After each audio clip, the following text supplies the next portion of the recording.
From 10,000 to 100,000, my 5-year journey in tech. I have been asked about this a lot, and I don't necessarily think it's because people are curious about my journey. I think it's because they're not sure what they're doing, and it's useful to know someone else's trajectory to try and figure out if you're on the right path. That's fine. As such, I'm going to give a summary of the path that I went through to get here, and then also I'm going to give a perspective change or what I maybe wish I could have done better or what I'm trying to sort out in myself right now. I think it's easy to look at someone and try and map your journey onto theirs to check that you're on the right path. However, even if you wanted to recreate my steps exactly, you maybe could, but it's going to be harder to fit in someone else's mold than it is to utilize what you have. And as such, I think perspective is better than actually knowing the journey. I'm going to do both though. Before we get started, I'm not trying to sell you anything. I just want to help, and I'm glad that I can. However, it does take time out of my week and money out of my pocket. Now, if this content is useful to you, if you could just drop a like, that actually helps massively. Or what would be even better is if you know this content would be useful to someone else, share it with them, because it makes their life easier, and guess what, it makes my life a lot easier. I would appreciate that. Okay, so I've been coding for years really. My father was into computers, so I grew up around computers. Maybe like 14, 15, I started messing around, trying to make little video games. I was a complete hobbyist until college, so making video games, not serious. I actually planned to be a plumber. I don't know, it just made sense. But when university came, I had to decide whether I was gonna A, join the real world and get a job, or B, go to university where all my friends were going and it sounded fun and less scary. So I picked the fun option, the 45,000 grand fun option. But yeah, so I figured let me pick a university degree that I'll know how to do. And since I've been coding for years, I was like, oh, I'll just be a breeze. To this day, I've actually never used my degree. During that time I was at university, one of my high school friends who was far more entrepreneurial than me was like, hey, I'm a designer.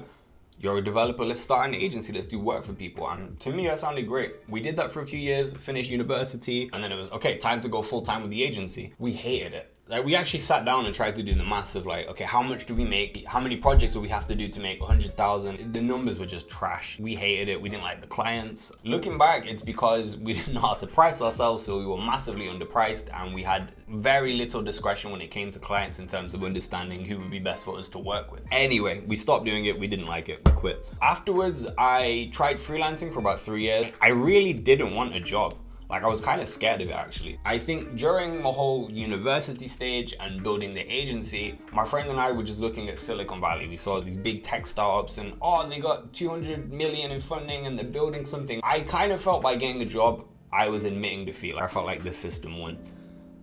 Kids, what are you gonna do? Anyway, freelancing didn't go well. I made so little money, I didn't even get taxed. The government let me subscribe to England for free. Crazy. I thought the reason I wasn't making any money freelancing was because I wasn't a good enough coder. So I just spent all that time trying to get better at code, learning the technologies. Looking back, the reason I didn't get jobs is because I didn't know how to brand or market myself. No one knew I was contracting. I didn't try and find people. So the problem I was trying to fix wasn't even the problem I had.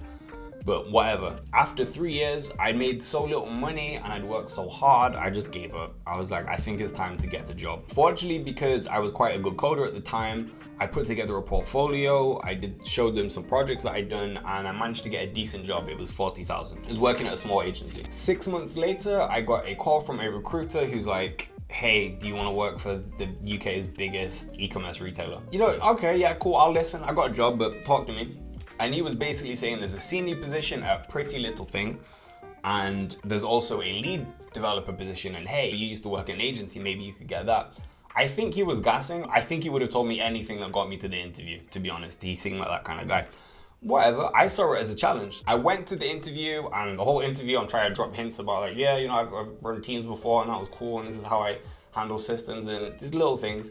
I end up getting the job as a senior developer, and I see the gap. I see where they need the lead developer. So I spent 3 months just trying to get better, get integrated with the team. And at the end, I ended up getting promoted to a lead developer. So that worked out really well. I kept the same salary as a senior. They didn't increase my salary, but again, I just wanted the experience. I really didn't mind. That was 50,000. So I went from 40 to 50. After 2 years, I got in touch with a friend's friend who we'd done some project work before. And he was asking for some technical advice on something he was putting together that involved payment gateways in e-commerce. Obviously, at this time, I'm working with payment gateways. I ran the checkout team, so that's my bread and butter. And he was putting together a startup and he was going for one of their funding rounds. When they got their funding, he was like, hey, do you want to be CTO? I joined the team. I got paid less for this, naturally, as a startup. But you get equity, it's kind of a gamble. If it works, you get a big payout. However, if it doesn't, your salary is kind of capped. It didn't work out. So I didn't earn a lot, and for the job, I also moved to London. So it was more expensive than what I was used to, and I was getting paid a little bit less. By the end of it, there was a few months where I kind of hadn't been paid. I didn't have a job at the time. So when the company ran out of money and I quit, I didn't have a lot left in my savings. I needed money quick, and I was like, damn, I need to contract or something. Because I'd heard of contracting before. A couple people that I knew contracted. I didn't know too much about it. I called them up, asked them that you can get paid a lot for contracting. And I consider myself a better developer than them, to be honest. Bit arrogant, but I figured like if they can do it, why can't I? I ended up looking for contract roles. I had about 2 months left in my bank account. Did the math, I can last 2 months. It's actually kind of hard to get into contracting. It ended up taking me about 3 months. I had a few rejections. Sometimes it was kind of harsh as well because I do technical tests and then I get to the last stage and not get the job. And I'd call up and say, what can I improve? What do you need me to be better with? And they were like, you actually had probably the best technical test. However, the guy we picked has been a contractor for 10 years. I can't compete with that, so what do you do? It took longer than I expected. I had to borrow money off a friend. Not nice, but it's how it goes. Finally, I did get a contract job, and from there, I've been making $100,000 a year.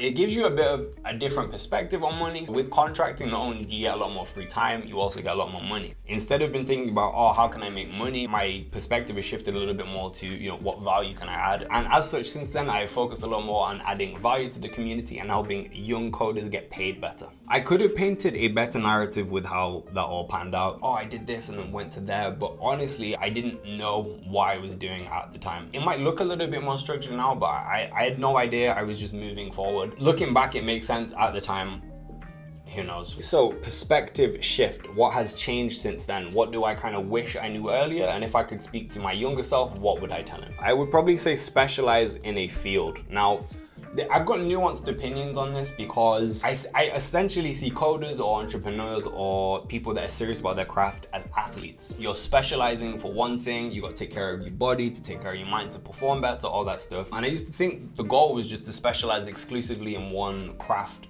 But I think the game has changed a little bit. If you're a sick developer, you can get paid well, but there comes a point where you can only get paid more if you're working with bigger teams or bigger names or bigger projects. I think Big Sean in one of his songs had an intro where it's like, I think it's his dad, and he's like, if an NBA player gets something million a year, then to his employer, he must be worth billions. And he was like, yeah, but where else would you work that's not the NBA? As a basketball player, there's no other system that can leverage your talent like that. Now that's fine because you get well compensated for the system you're in. If you like the system, it's fantastic.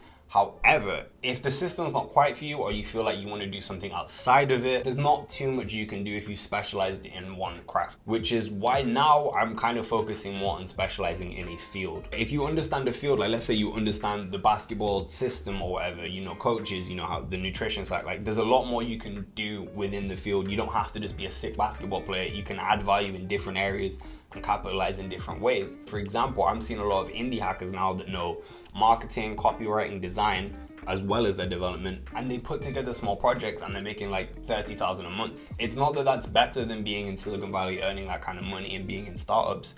It's just different, and they have more control and freedom over what it is that they're doing, although maybe not necessarily as exciting, or you don't get to work with some of the bigger names. I don't know what's best, but the older I'm getting, I don't think I want to become a better developer. There's no right answer to this. It's just when you get to a certain stage, you've got to make that decision where I'm either going to double down on my craft, become amazing and work in bigger systems, or I'm going to learn adjacent skill sets that can leverage my core skill and build my own thing. I don't think there's an in-between. You've got to make a decision. I think I just want to learn adjacent skills at the moment and be able to be more independent and build my own thing. Point 2, presentation is likely more important than product, to be honest. So even if you think of the way that I managed to get a 40K job off the rip, like I had a great portfolio because I could build stuff and I could show it. But if you can't show your skill, it's very difficult to get it across. I actually prefer back-end development, but all of my portfolio pieces were front-end. Why? Because how do you show someone a backend? It's not as easy. I actually did a video recently which was like, if I had to relearn code from scratch this year, what would I do to make 100K again? And the main thing that I actually said was design, because it improves your portfolio pieces. You can bag better jobs earlier and get into better companies.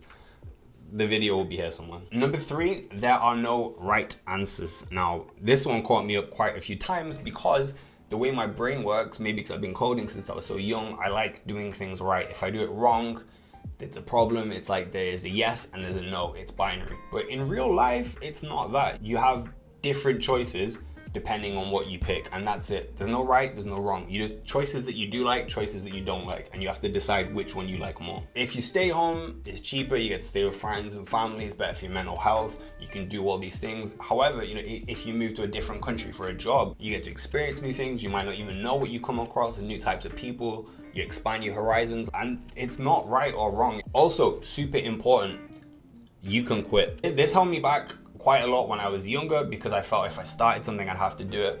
Dude, just do it. If you don't like it after 6 months, you can quit. I'm not saying you should quit, I'm saying you can, because you'll not do a lot of things because you're worried you'll be tied in.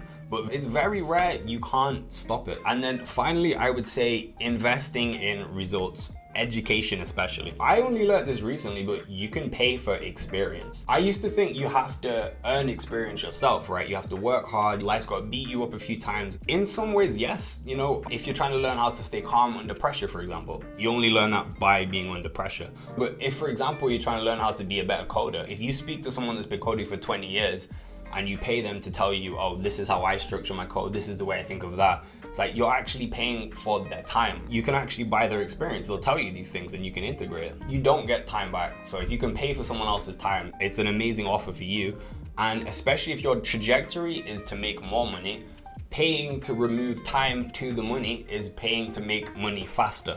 Does that make sense? That's fundamentally what we call investment, right? You're paying to make more money. So you can make more money buying education and buying results, and I would recommend it. Those are the main perspective changes that I've had and things that I'm trying to work on within myself at the moment and get better at. Everybody's situation is different, and maybe had I had a different situation, I would have different perspectives. Again, there's no right answer. I can't tell you that these are the things you should do. What I'm saying is these are the things that I've learned doing what I've done. Hopefully it's of use. Thank you for reaching the end of the video. I appreciate your time. If you know someone who's in a similar conundrum, not sure what to do, don't know if they're on the right path or trajectory, send them this video and hopefully my perspective gives them a little bit more information around what they're doing.